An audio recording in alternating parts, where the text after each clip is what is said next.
हे दोस्तों, स्वागत है आपका हमारे चैनल में एक बार फिर से। और आप सोच रहे होंगे कि लगेज लेके हम लोग कहाँ जा रहे हैं। तो अगर आप हमारे इंस्टाग्राम चैनल पे जुड़े होंगे तो आपको पता होगा कि कुछ दिन पहले हमारा एनिवर्सरी था। तो उस चीज़ को सेलिब्रेट करने के लिए हम लोग निकल गए हैं गोवा।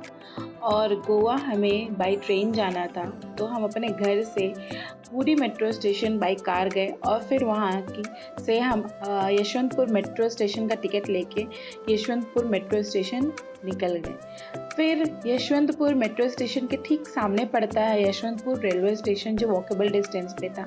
तो वहाँ पहुँच के हम आराम से चल के वहाँ रेलवे स्टेशन पहुँच गए। और हमारा जो ट्रेन था करीबन 4 बजे के आसपास था। तो हमारा ट्रेन ऑलरेडी प्लेटफॉर्म में लगा हुआ था, तो हमें बस वहाँ पे पहुँच के अपने लगेज वगैरह रख के और अपना सीट लेना था। और हमारा सीट स्लीपर में था, तो हमें आराम से जाना था और कोई प्रॉब्लम नहीं हुई। और फिर वहाँ पे 4 बजे हमारा ट्रेन खुल गया था। और हमारा जो डेस्टिनेशन स्टेशन था वो था वास्को द गामा। क्योंकि गोवा में जनरली क्या, गोवा में सिर्फ 2 ही रेलवे स्टेशन है, एक मडगांव और एक वास्को द गामा।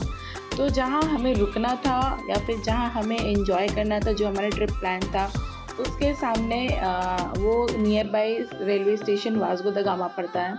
तो हम लोग का सफ़र वहीं तक का था। और फिर वहाँ से भी काफ़ी दूर हमारे होटल था, तो बहुत सारे चेंजेस करने के बाद हम अपने होटल पहुँचेंगे। तो वो चीज़ भी आपको देखने को मिलेगा। तो हम पहुँच चुके हैं Vasco the gamma railway station. और हम लोग शायद 3-4 बजे के आसपास पहुँचे थे। तो हमें जाना था पंजिम। और पंजिम जाने के लिए यहाँ से बस खुलती है, तो जो कि करीबन 6 बजे के आसपास खुलती है। तो हमें वेट करना पड़ा था कुछ देर तक। उसी बीच में हमने सोचा कि क्यों ना रिफ़्रेश हो जाए और थोड़ा ठंडा मौसम था तो एंजॉय कर रहे थे। और एक सनराइज़ वाला मोमेंट भी था, तो उसको भी हम लोग देख रहे थे। काफ़ी भीड़ थी यहाँ पे, ऐसा लग रहा था कि लोग अभी भी आते हैं इस टाइम पे। जनरली गोवा आने का समय नवंबर से फरवरी का होता है, but still people are coming. इसका मतलब अभी भी यहाँ पे लोग पीक सीज़न हो या ऑफ सीज़न हो, आना ही आना है। तो हमें बस मिल गई थी 6 बजे और हम बस में बैठ गए थे। और हमें पहुंचना था पंजिम बस स्टेशन। और अगर आप भी आते हो बाई ट्रेन और आपको भी ऐसा सफ़र करने को मिले तो आप आराम से पहुंच जाओगे। यहाँ पे बस की टिकट स्टार्टिंग प्राइस 30 to 150 तक जाती है। वो डिपेंड करता है कि आप कौन सा बस पकड़ रहे हो। और हम पंजिम बस स्टेशन पहुंच गए। लेकिन पंजिम बस स्टेशन से भी हमारा जो होटल था वो काफ़ी दूर था, 14 किलोमीटर्स दूर था। तो हमने सोचा कि यहीं से क्यों ना स्कूटी रेंट करें, क्योंकि वापस भी हमें यहीं से बस पकड़ना था। तो हम बस यहीं पे भी स्कूटी रेंट किया और फिर निकल गए। यहाँ पे स्कूटी का रेंट आपको करीबन 300 to 400 मिल जाएगा और पर डे का। और अगर आपको फैमिली के साथ आते हो या फिर आपको कार में ट्रैवल करना ज़्यादा पसंद है तो यहाँ स्टार्टिंग प्राइस 2000 to 350 रुपीज़ लगेगा पर डे का। वो डिपेंड करता है कि आप कौन सा कार और कौन सा मॉडल ले रहे हो। फिर हम लोग निकल गए थे अपने होटल के लिए, जो बहुत दूर था, बट स्टिल हम लोग एंजॉय कर रहे थे मोमेंट को। और हमें बहुत मज़ा आ रहा था क्योंकि हमारा ही फर्स्ट ट्रिप था साथ में। और मेरा भी फर्स्ट ट्रिप था गोवा आने का, और मेरे हस्बैंड का भी फर्स्ट टाइम था गोवा। तो हमें बहुत एक्साइटमेंट थी। और फिर हम अपने होटल को पहुँचे। और होटल पहुँचने के बाद काफ़ी अच्छा लगा कि मतलब बहुत सुंदर था वो रिजॉर्ट हमारा। उसके बाद हमने स्कूटी पार्क किया और फिर जाके रिसेप्शन में पूछा, तो उन्होंने बताया कि हमारा चेक इन 2 बजे से होगा।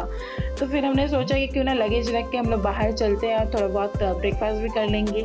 और हमने जो टाइम है हमारा वो हम लोग देख भी लेंगे गोवा। तो हमने ब्रेकफास्ट किया और फिर उसके बाद हमने सोचा कि कुछ बीच ड्रेस ले लेते हैं, क्योंकि गोवा आए हो और बीच ड्रेस आप पहने ना हो तो मज़ा नहीं है गोवा का। तो हमने बीच ड्रेस का शॉपिंग किया। उसके बाद हम निकल गए कलंगुड बीच के लिए, जो हमारे होटल से 1 किलोमीटर की दूरी पे पड़ता है। बहुत सुंदर था। अभी भी यहाँ पे बीच में भीड़ थी, बहुत मज़ा आ रहा था, लेकिन काफ़ी धूप हो गई थी उस टाइम तक। तो जो भी यहाँ पे रेत थी वो बहुत गर्म थे और हमारे पैर में थोड़ा सा उसको वो हीट पे लग रहा था। बट स्टिल एक मोमेंट है, एक एंजॉयबल टाइम है। तो उस चीज़ को एंजॉय करना है। बस हम लोग जैसे थे वैसे ही निकल चुके थे। कैसे दिख रहे थे, क्या दिख रहे थे, कुछ इस चीज़ का हमें कोई होश और खबर नहीं था। बस हमें एंजॉय करना था, हम बस एंजॉय कर रहे थे और बहुत अच्छा लग रहा था। ठंडा-ठंडा हवा आ रहा था समुद्र के थ्रू, क्योंकि अगर समुद्र के पास खड़े हो तो लहर जो आती है उससे जो सी ब्रीज़ होता है वो बहुत अच्छा लगता है। फिर हम लोग निकल गए अपना स्कूटी लेके बहुत सफ़र करने, और उसी बीच में हमें एक भैया ने पुकारा और उन्होंने कहा कि हम एक प्रमोशन कर रहे हैं जिसमें हम अपने रिज़ॉर्ट के बारे में आपको बताएंगे, तो उसके बदले आप ये कार्ड पकड़ो और इसको चेक करो कि इसमें आपको क्या मिलेगा। अगर आपको इसमें कुछ मिले तो आप बहुत लकी हो और आप हमारे साथ चल सकते हो। आपको इसके बाद कुछ गिफ्ट्स मिलेंगे, लेकिन आपको अपने 60 मिनट्स देना पड़ेगा जो हम अपने प्रेजेंटेशन करवाएंगे। तो हम भैया के साथ निकल गए, क्योंकि हमारे पास काफ़ी समय था, तो हमने सोचा कि इसी समय को यूटिलाइज़ कर लें। और बहुत धूप हुई थी, तो हमने सोचा कि बहुत बाहर घूमना ज़्यादा ठीक भी नहीं है अभी, क्योंकि हमने ट्रैवल किया था तो शायद तबीयत ख़राब हो सकती थी। तो हमने उस रिज़ॉर्ट में गए, उस होटल में गए और उन्होंने अपने 60 मिनट प्रेजेंटेशन में अपने होटल और कहाँ उनकी होटल है उनके बारे में बताया, और एक बहुत अच्छा स्कीम बताया था जो बहुत अच्छा था मिडिल क्लास फैमिली के लिए। तो बहुत अच्छा लगा उसको सुनने के बाद। और उसके बाद फिर जब हमने अपने कार्ड स्क्रैच किया तो हमें एक 6 डे ट्रिप मिला, और जो कि हमको 6 मंथ में अवेल करना है। फिर वहाँ से निकलने के बाद हमने अपने लंच लिया, क्योंकि बहुत थक गए थे ऑलरेडी हम लोग सफ़र करते करते। तो लंच लेने के बाद फिर हमने अपने रूम में चेक इन करने के बाद हम लोग रेस्ट किए। फिर फ्रेश होके शाम को करीबन 5 बजे के आसपास निकल गए हमने अपने अलग डेस्टिनेशन के लिए, दूसरे डेस्टिनेशन के लिए, जो कि है बागा बीच, जो हमारे होटल से 2 किलोमीटर दूरी में पड़ता है। और बहुत अच्छा था, हम लोग रेडी होके निकल गए थे। मज़ा आ रहा था ट्रैवल करने में, और यहाँ के आप इन्वायरमेंट और कल्चर को देखने में और मज़ा आ रहा था।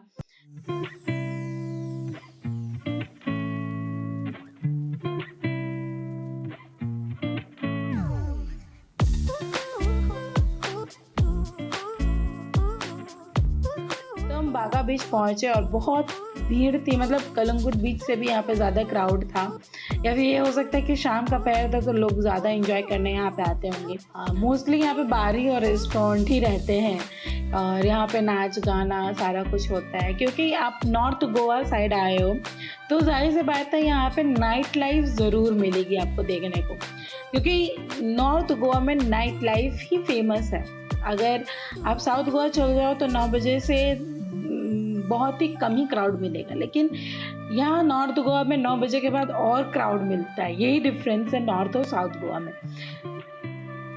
धीरे धीरे शाम का पहर हो रहा था, तो जो भी सेफ गार्ड वाले भैया थे वहाँ पे अनाउंसमेंट कर रहे थे कि आप बीच से मतलब पानी से निकल जाओ, क्योंकि धीरे धीरे रात हो रहा था तो बहुत ही डिफ़िकल्ट हो जाता है इंसान को देखने में और खोजने में।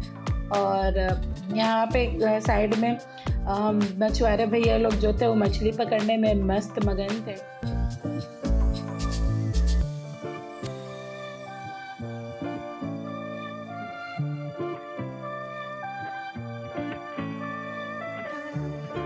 मेरा फर्स्ट टाइम था इतना सामने से समुद्र को देखते हुए, तो मुझे मेरे अंदर जो एक खुशी थी वो मैं आपको ज़ाहिर ही नहीं कर पाऊँगी, लेकिन बहुत अच्छा लग रहा था। मतलब ऐसा लग रहा था कि जो चीज़ हम अपने लाइफ से चाह रहे थे वो कहीं ना कहीं धीरे धीरे फुलफ़िल हो रहा है।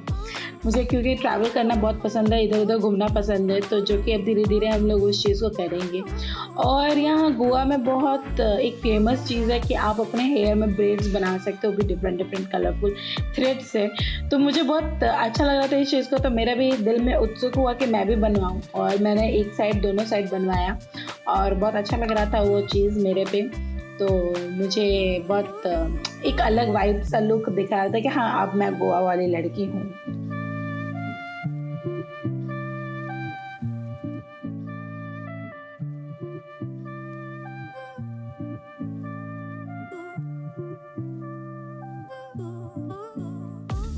ऐसा लग रहा था कि पूरे दिवाली जैसे हम लोग घर को डेकोरेट करते हैं उसी तरीके से बीच को डेकोरेट कर दिया गया है, और बहुत अच्छा दिख रहा था वो देखने में। लोग एंजॉय कर रहे थे, गाना बज रहा था ढेर सारा, मतलब हर अलग अलग आप बाहर रिज़ॉर्ट में जाओगे, रेस्टोरेंट में जाओगे, बाहर रेस्टोरेंट में जाओगे तो आपको एक अलग-अलग कहीं न कहीं अपने-अपने सिस्टम कहीं उन्होंने लगा के रखा हुआ है म्यूज़िक सिस्टम। मस्त उन्होंने गाना बजाया, पूरा बीच को हिला के रख दिया और बहुत ही अच्छा लग रहा था, हमें भी बहुत मज़ा आया, हमने भी डांस किया और फिर निकल गए हम लोग डिनर के लिए क्योंकि बहुत भूख लगने लगी थी धीरे-धीरे और हम लोग काफ़ी थक भी गए थे क्योंकि हमने रेस्ट भी नहीं किया था उतना अच्छे से और ऑल टाइम हम लोग ट्रैवल करते रह गए। तो हम लोगों ने सोचा कि क्यों ना थाली खा के फिर उसके बाद आराम से रेस्ट किया जाए जल्दी से ताकि हम लोग अगली सुबह कल आराम से उठ के घूमेंगे। लेकिन हाँ, अगली सुबह में बहुत एक्साइटमेंट थिंग होने वाला है क्योंकि हमने वाटर स्पोर्ट्स एक्टिविटी के लिए बुक किया था और वो आपको अलग वीडियो में देखने को मिलेगा क्योंकि एक साथ वीडियो अगर मैं अटैच कर दूँ तो बहुत काफ़ी लंबा हो जाएगा और फिर बोरिंग हो जाएगा। तो इस एक्साइटमेंट को क्रिएट करते हुए, एक सस्पेंस को बनाते हुए हम अब अगली वीडियो में दिखाएंगे कि वाटर स्पोर्ट्स हम लोग क्या किया था।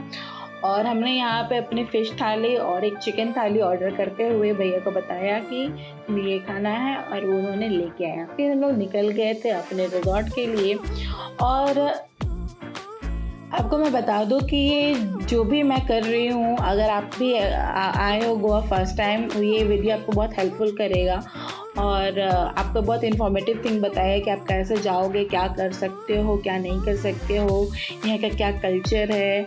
तो बहुत अच्छा लगेगा आपको वीडियो देखते हुए और इसी तरह हम पहुँच गए अपने रिज़ॉर्ट और हमारे यहाँ की दिन ख़त्म हो गई और आज हमने सिर्फ इतना ही कुछ किया। मिलते हैं अगले वीडियो में, तब तक के लिए हमारे साथ आप बने रहिए, जुड़े रहिए। Thank you once again.